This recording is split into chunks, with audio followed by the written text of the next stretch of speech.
Alors qu'est-ce que vous préparez pour le repas là? Ah bah une bonne fondue savoyarde. Eh, d'accord. Et là c'est l'ail donc? Oui, maintenant on fait l'ail, on a le fromage, il y a les personnes qui coupent le pain, on fait tous un peu quelque chose ici. D'accord. Bon courage. Merci.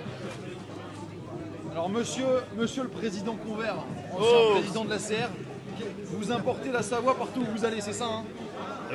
C'est-à-dire qu'il y a, là, au moment du repas, il y a toujours l'esprit convivialité autour d'une fondue.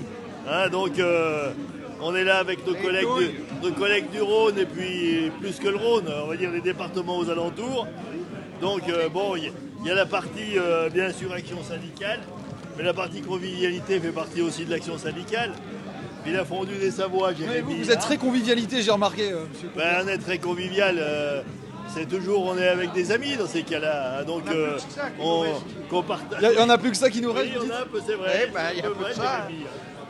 Est-ce que ça fait partie du mode de vie du paysan, ça, cette convivialité, cette bonne entente? Bien sûr, la solidarité, c'est tout ce qui nous reste entre nous. S'il n'y avait plus ça, ça fait longtemps que les paysans seraient morts. Hein. S'il n'y avait pas justement les syndicats pour qu'ils se retrouvent, les coopératives et puis tout ce qui avait été créé en commun par les paysans pour les paysans.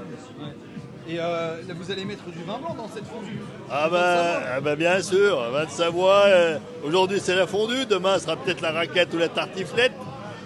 La quoi? La raclette ou la tartiflette, on verra bien, mais... Croziflette, vous, ou c'est trop au sud des Alpes, la croziflette pour vous? C'est un peu plus compliqué à faire ici sur place.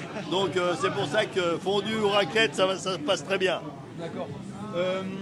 Vous allez rester combien de temps ici C'est-à-dire que là, on est peut-être parti pour un moment, puisque le gouvernement, ils prennent des arrêtés qu'on n'a plus le droit de déplacer les tracteurs.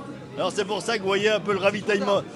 Là, une fois qu'on est là, on ne peut plus repartir. Alors c'est pour ça que tout le monde amène du ravitaillement. On est parti pour durer, c'est ce qu'on va dire. Parti pour rester.